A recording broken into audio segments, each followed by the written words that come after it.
नमस्कार बेटा, आज हम सब आपसे nature and scope of management के टॉपिक पर बात करने वाले हैं। हमारा ये विषय एमकॉम प्रीवियस के अंदर चैप्टर 1 यूनिट 1 के अंदर आता है। तो सबसे पहले जैसा कि हम सब जानते हैं, नेचर मीन्स प्रकृति, प्रबंध की प्रकृति क्या मानते हैं, तो हमारे ध्यान में आता है कि किसी भी ऑर्गेनाइजेशन के अंदर जब सभी लोग या कह सकते कुछ चुने हुए लोग एक कॉमन ऑब्जेक्टिव को ध्यान में रखते हुए कार्य करते हैं तो उसे हम मैनेजमेंट कहते हैं। मैनेजमेंट बेसिकली दूसरों से काम करने की कला माना जाता है। अगर आप खुद कोई काम कर रहे हैं तो वो मैनेजमेंट नहीं होता, बल्कि आप दूसरों से कितना अच्छे तरीके से काम कराते हैं, ये मैनेजमेंट कहलाता है। कहता है किसी भी ग्रुप एक्टिविटीज़ के लिए मैनेजमेंट सबसे महत्वपूर्ण तत्व होता है, जिसके बिना हमारा कोई भी कार्य सार्थक रूप से पूर्ण नहीं हो सकता है। तो इसके संबंध में कुछ परिभाषाएं हमारे ध्यान में आती हैं, हम एक एक करके आपसे उसके बारे में बात करेंगे। कुछ परिभाषाएं ये कहती हैं कि मैनेजमेंट जो है वो बेसिकली एक फंक्शन है, मैनेजमेंट को एक कार्य माना जाता है। जैसे मैरी पार्कर फॉल्टन ये कहता है, management is the art of getting things done through others, यानी प्रबंध जो है वो दूसरों से काम कराने की कला है। आप किस तरीके से दूसरों से काम करा सकते हैं। अगर हम खुद पूरा दिन काम में लगे रहते हैं, कहते हैं this is not a management. जरूरी है कि आप अपने साथ पूरी टीम को काम कराएं, यानी ग्रुप एक्टिविटी से, और उस ग्रुप के अंदर पर्सन से आपने वो एक्टिविटी करानी है, तो उसे हम मैनेजमेंट कहते हैं। इस तरीके से हॉरार्ड कोर्टसी कहता है, management is the art of getting things done through and with people in formally organised groups. It means दूसरों से काम कराना, लेकिन वो दूसरे कौन से, उन दूसरों को परिभाषित करना, उनको चयनित करना, ताकि हमारा ये कार्य सही ढंग से हो सके। तो उसके लिए जरूरी है कि आप दूसरों को मोटिवेट करें, दूसरों को आइडेंटिफाई करें, और वो दूसरे कौन जो उस काम में परफेक्ट हों, बढ़िया हों, एक्सपर्ट हों। ऐसा नहीं आपने किसी को काम दे दिया और वो काम कर ही नहीं रहा है, तो वो मैनेजमेंट नहीं होगी। तो काम करने के लिए सही आदमी का चयन भी हमें करना है और उसको डिफाइन भी करना है। क्योंकि कई बार ये रहता है कि हमने किसी को एक काम दे दिया, किसी दूसरे व्यक्ति ने भी इसको काम दिया हुआ है, तो कामों का आपस में झगड़ा हो जाता है, डिस्प्यूट आ जाता है कि भाई एक ही काम को दो लोग कैसे करेंगे, दो लोगों के ऑर्डर को एक आदमी कैसे मानेगा। तो इसलिए आपको चयनित करके, पहचान करके लोगों को काम देना है, उनको परिभाषित करना है, ताकि काम पूरा होने पर हमसे ये भी पूछ सके कि भाई आपने काम पूरा किया, कितना पूरा किया, ज़्यादा किया तो शाबाशी देंगे, कम किया है तो उनसे पूछेंगे क्यों कम रहा है, क्या कारण रही है। तो ये सारी चीज़ें मैनेजमेंट के अंदर शामिल की जाती हैं। इसी तरीके से हमारे कुछ पर्सन्स या कह सकते कुछ राइटर्स मैनेजमेंट को एक प्रोसेस के रूप में भी कहते हैं कि मैनेजमेंट बेसिकली एक प्रोसेस, एक प्रक्रिया है जो लगातार चलती रहती है। हम सबको विदित है कि मैनेजमेंट ऐसा नहीं है कि हमने एक काम मिला, वो काम हमने पूरा किया, काम खत्म हो गया, मैनेजमेंट का काम खत्म। नो, वो काम, एक काम पूरा हुआ है, उसके बाद दूसरे की बारी आ गई, दूसरा काम मिला, उसे पूरा करना शुरू किया। जैसे वो दूसरा पूरा हो गया, फिर तीसरे पे चले गए, तीसरे के बाद चौथे पे चले गए। इस तरीके से लगातार चलता रहता है। जैसे हम सब ने देखा होगा एक गाड़ी का पहिया, जिस तरीके से गाड़ी का व्हील घूमता है, उसी प्रकार से कहीं ना कहीं मैनेजमेंट का काम भी चलता है। गाड़ी चलती रहती है, रोटेट होती रहती है, पहिया घूमता रहता है, गाड़ी आगे मूव होती रहती है। तो इसी तरीके से मैनेजमेंट में भी, जैसे हेनरी फ्यूल ये कहता है कि जी मैनेजमेंट बेसिकली क्या है, आपको दूसरों से काम कराना है और लगातार कराते रहना है। और वो ये नहीं है कि भाई एक बार काम करा दे तो पूरा होगा। तो कहता है कि जी आप फोरकास्ट करें, फोरकास्ट के लिए प्लान करें, और प्लान करने के बाद सारी चीज़ों को ऑर्गेनाइज करें, उनको कमांड दें, उनको कोऑर्डिनेट करें, उनको कंट्रोल करें, और फिर फीडबैक की जरूरत है। फीडबैक लेने के बाद उसमें सुधार की जरूरत है, तो सुधार करके दोबारा से नए सिरे से काम शुरू करें, यानी दोबारा फिर नया काम आ जाएगा। तो इस तरीके से लगातार काम करने की प्रक्रिया है, जिसको मैनेजमेंट एज ए प्रोसेस का नाम दिया जाता है। हेनरी फ्यूल भी उनमें से एक राइटर्स हैं जो अपने इस मैनेजमेंट एज ए प्रोसेस को सपोर्ट करते हैं। इसी तरीके से हमारा तीसरा पॉइंट आता है मैनेजमेंट एज ए डिसिप्लिन, कि अगर हम अनुशासन या डिसिप्लिन की बात करें तो मैनेजमेंट एक डिसिप्लिन भी है। ये कहते हैं कि जिस तरीके से हमारे बाकी विषय हैं, जैसे साइंस है, साइकोलॉजी है, आपकी फिजिक्स है, केमिस्ट्री है, मैथ है, बायोलॉजी है। इसी तरीके मैनेजमेंट भी एक डिसिप्लिन है, मैनेजमेंट भी एक सब्जेक्ट है। जैसे कॉमर्स के अंदर अक्सर हम पढ़ते हैं मैनेजमेंट, तो कहते हैं कि जी मैनेजमेंट को हम एक स्ट्रीम या एक डिसिप्लिन भी कहते हैं, क्योंकि इसके भी अपने प्रिंसिपल्स हैं, अपनी प्रैक्टिसेस हैं, अपने रूल्स हैं, अपने रेगुलेशंस हैं, जिनके आधार पर मैनेजमेंट काम करता है। यही सारी बातें साइंस में होती हैं कि साइंस के अपने कुछ फॉर्मूलेस हैं, रूल्स रेगुलेशंस हैं, जिसलिए हम उनको सब्जेक्ट या विषय का नाम देते हैं। तो इसलिए मैनेजमेंट को एक डिसिप्लिन भी कहा जाता है। इसी तरीके से एक चीज़ और निकल के आती है, management is art and science. Management art भी और साइंस भी है। तो जैसे हमने साइंस के बारे में तो अभी कहा डिसिप्लिन के साथ ही कि भाई इसके अंतर्गत कहीं ना कहीं हमारे रूल्स रेगुलेशंस हैं, जिनके कारण हमारा कार्य चलता है, जिनके बेस पर ये चीज़ें बताते हैं कि पर्टिकुलर सिचुएशन के अंदर हम किस तरीके से कार्य करेंगे।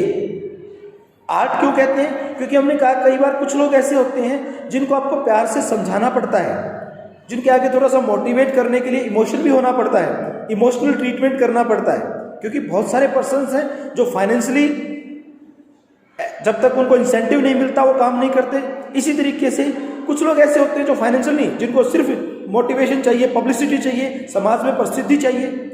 तो आपको अलग अलग पर्सन के साथ अलग अलग ट्रीटमेंट करते हुए उसे काम कराना है। ये काम एक कलाकार या एक आर्ट के विषय की तरह का होता है, यानी कि आपको एक्ट करके, एक्शन करके उनसे काम कराना है। इसलिए इसे आर्ट भी कहा जाता है। साइंस का क्योंकि प्रिंसिपल्स हैं इसलिए इसको साइंस भी कहा जाता है। इसी तरीके से कहता है कि बेसिकली मैनेजमेंट जो है एक इंटीग्रेटेड एफर्ट्स है, यानी मैनेजमेंट एक व्यक्ति का, मैंने पहले कहा था, इंडिविजुअल पर्सन का नहीं है। मैं कहूँ कि मैं केवल एक व्यक्ति जो है वो मैनेजमेंट पे काम कर लेगा वो मैनेजमेंट होगा, नहीं। Management is a group activities, कई लोगों को मिलकर साथ मिलकर काम करना है, इसलिए इसे मैनेजमेंट कहा जाता है। इसी तरीके से इन सारी चीज़ों को अगर ध्यान में लेते हैं तो हमारे ध्यान में आता है कि जी मैनेजमेंट बेसिकली कई सारे विषयों का समावेश है, बहुत सारी चीज़ें शामिल हैं मैनेजमेंट के कंसेप्ट के अंदर। Human relation, managerial functions, knowledge, skill, leadership, decision making power, productivity, integrity, personal skills, इन सब चीज़ों को शामिल किया जाता है। तो ये जो कुछ भी हमने बेसिक कंसेप्ट के बारे में डिफरेंट राइटर्स की डेफिनेशन के थ्रू अभी पढ़ा, उन्हीं में से हमारी नेचर्स या कैरेक्टरिस्टिक्स ऑफ मैनेजमेंट निकल के आती है। तो इसमें सबसे पहला आता है मल्टी डिसिप्लिनरी। कहता है मैनेजमेंट अपने आप में विभिन्न विषयों का समावेश है, मल्टी डिसिप्लिन्स है, किसी एक सब्जेक्ट में शामिल नहीं है। मैनेजमेंट सोशोलॉजी में शामिल होती है, मैनेजमेंट इकोनॉमिक्स में शामिल होती है, मैनेजमेंट कॉमर्स में शामिल होती है, मैनेजमेंट स्टैटिस्टिक्स में शामिल होती है। इन सबको मिलाकर मैनेजमेंट बनती है, जिसके कारण हम इसे मल्टी डिसिप्लिनरी कहते हैं। दूसरा, management is a group activities. Management individual की नहीं है, मैंने पहले ही कहा कि इसमें कई सारे लोग मिलकर काम करते हैं, so it is a group activities. Third one is the management is goal oriented. Management के अंदर हमारा ऑब्जेक्टिव होता है, एक उद्देश्य को ध्यान में रखकर हम कार्य करते हैं, क्योंकि जब तक टारगेट नहीं होगा, ऑब्जेक्टिव नहीं होगा, हम एक ऑब्जेक्टिव को फुलफिल किए बगैर एक ऐसी परिस्थिति होगी, उदाहरण के लिए जैसे मान लीजिए हम किसी बस में बैठे हैं और किस बस में बैठे हैं हमें नहीं पता, कहाँ की टिकट कटानी हमें नहीं पता, तो हम किस मंजिल पर पहुंचेंगे? कहीं नहीं पहुंच सकते। तो जैसे हमें पता होना चाहिए कि मुझे कहाँ जाना है, वहाँ कौन सी बस जाएगी, तो ये सारी बातें गोल से पता लगती हैं, ऑब्जेक्टिव से पता लगती हैं, टारगेट से पता लगती हैं। तो मैनेजमेंट का भी अपना एक टारगेट या ऑब्जेक्टिव होता है, जिसे ध्यान में रखकर वो कार्य करती है। फिर आता है management is the factor of productions.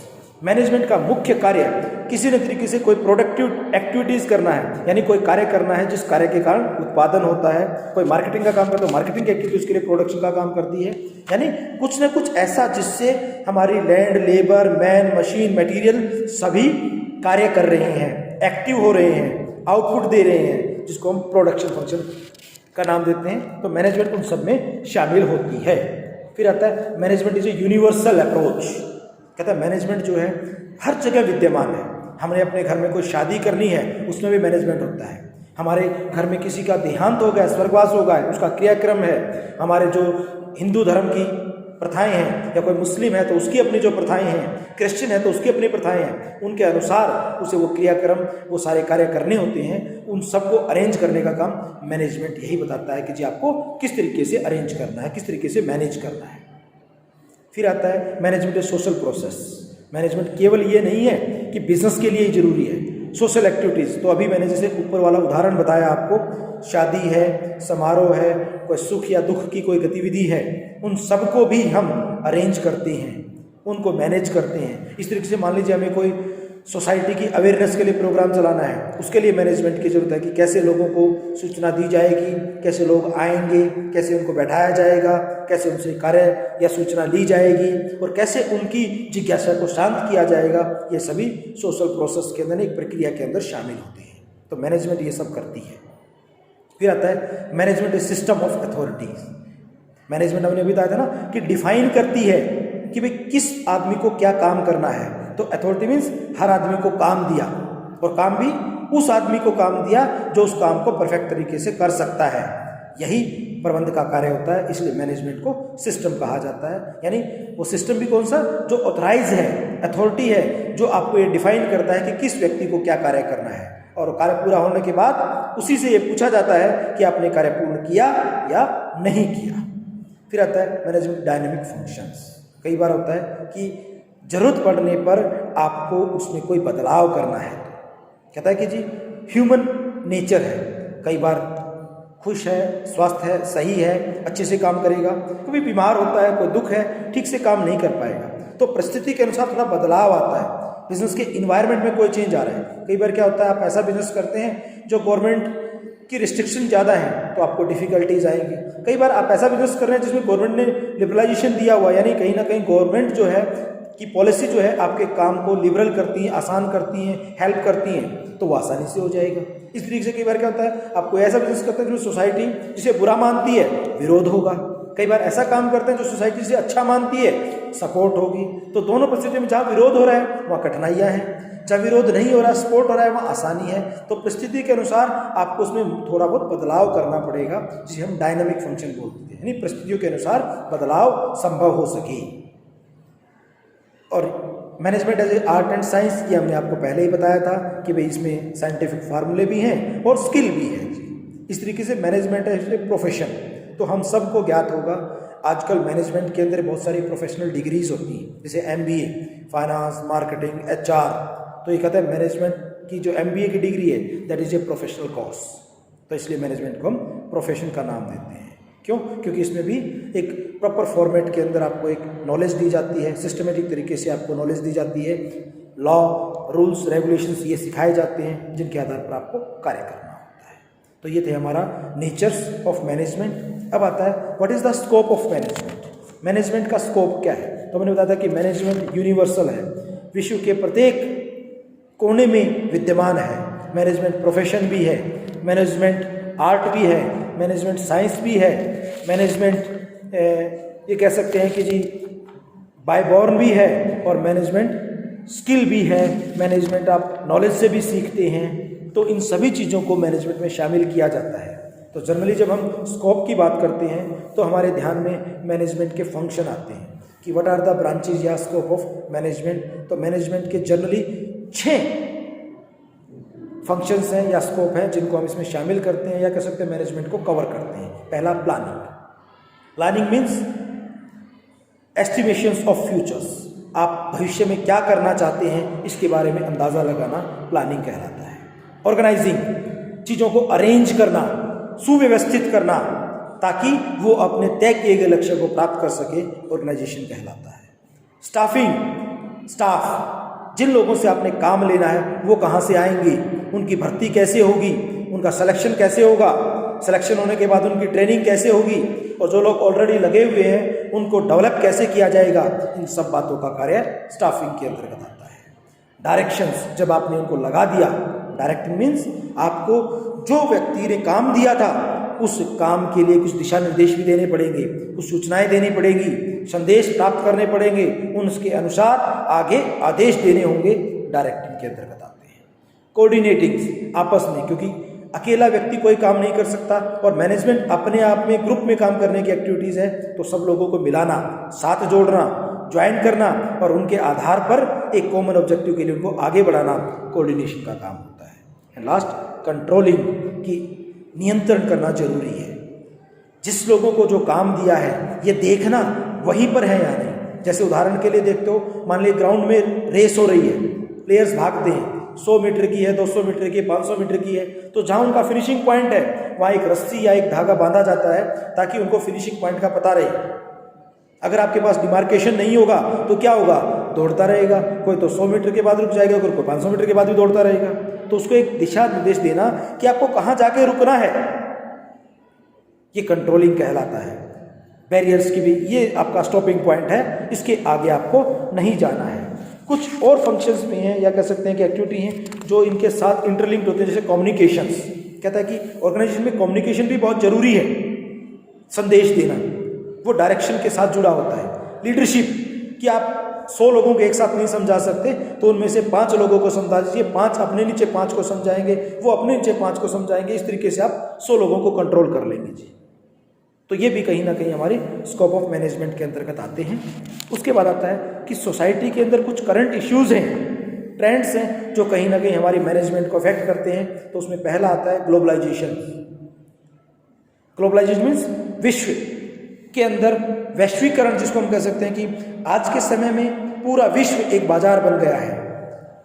क्योंकि जब से हमने WTO ट्रेड एग्रीमेंट पर साइन किया है, भारत ने भी अपनी जो व्यापारिक सीमाएं हैं वो विश्व के सभी देशों के लिए खोल दी हैं। विभिन्न देश जो हैं हमारे यहाँ आकर व्यापार कर सकते हैं, हमारे व्यापारी भी बाहर जाकर व्यापार कर सकते हैं। तो इन सब चीज़ों के लिए कहीं ना कहीं मैनेजमेंट की इन्वॉल्वमेंट होती है कि कैसे विदेश की कंपनी यहाँ आके कार्य करेगी, तो अपने साथ आदमी नहीं लेके आएगी। Human beings, man power, skills, managers वो यहीं से चाहिएंगे। तो क्या हम उसके अनुसार मैन पावर को डेवलप कर रहे हैं या नहीं? अगर हम उसके अनुसार मैन पावर डेवलप नहीं कर रहे हैं, इट मीन्स कहीं ना कहीं हम आने वाले भविष्य का ध्यान नहीं रख रहे हैं। तो ग्लोबलाइजेशन को ध्यान में रखते हुए हमारे मैन्युफैक्चरर, हमारे प्रोड्यूसर्स और हमारे स्किल वो इस तरह की डेवलप हो ताकि भविष्य के अंदर जो भी हमारे यहाँ नई कंपनियाँ आने वाली हैं उन सब की ज़रूरतों को पूरा करते हुए हम अपने मैनेजर्स उनको उपलब्ध करवा सकें। इसी तरीके आता है वर्क फोर्स डाइवर्सिटी।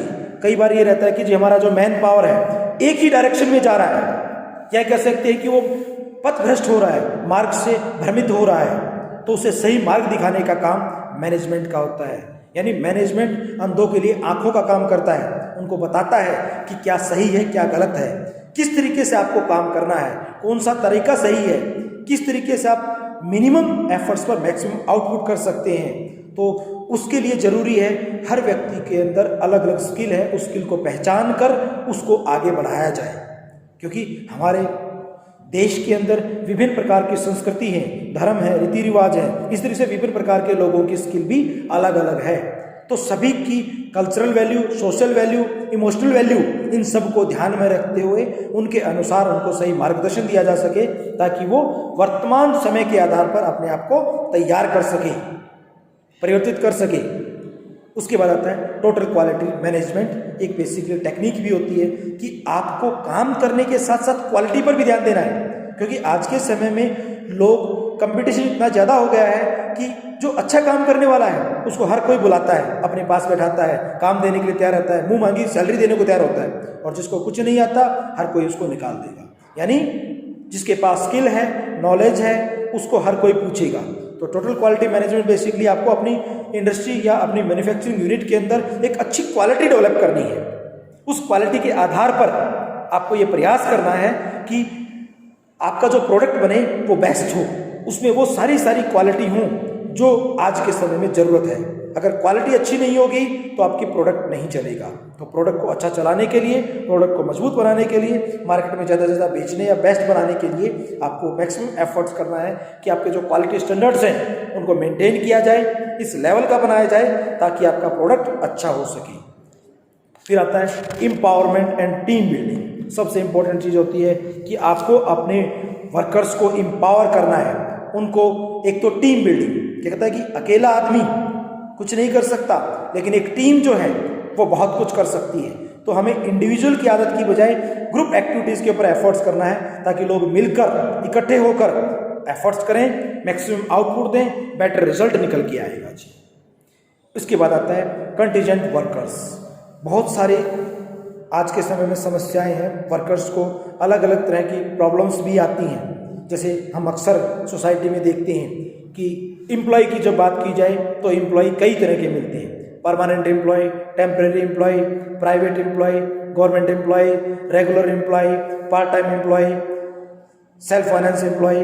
तो ये क्या है, यानी ये डिफरेंट कैटेगरीज हैं। तो कहीं ना कहीं आप देखेंगे कि जब भी गवर्नमेंट एम्प्लॉयज़ की बात आती है, ये कहते हैं कि जी ये तो मज़े ले रहे हैं, इंजॉय कर रहे हैं। क्यों? क्योंकि इनकी सैलरी इनको टाइम पे मिलती है, काम ये करते नहीं। लेकिन ये स्मिथ है कि आज के समय में वो परिस्थितियाँ नहीं है, अच्छे काम करने वाले भी हैं। हम ये नहीं कहते हैं कि जी गवर्नमेंट एम्प्लॉयज़ के अंदर सारे निकम्मे हैं, और ना हम ये कहते हैं कि सारे अच्छे हैं। कुछ हो सकते हैं, लेकिन सब एक जैसे नहीं होते हैं। तो आपको प्रयास करना है कि आपकी कंपनी के अंदर काम करने वाले, चाहे वो रेगुलर एम्प्लॉय हैं, चाहे वो टेम्परेरी एम्प्लॉय हैं, चाहे वो कच्चे एम्प्लॉय हैं या वो पक्के एम्प्लॉय हैं, वो सब मिलकर अच्छे तरीके से काम करें, एक कॉमन गोल के लिए एफर्ट्स करें। सभी मिलकर उनको मोटिवेट करके अगर काम करेंगे तो क्रिएटिविटी बढ़ेगी, वर्क अच्छा होगा, आउटपुट बेटर निकलेगा।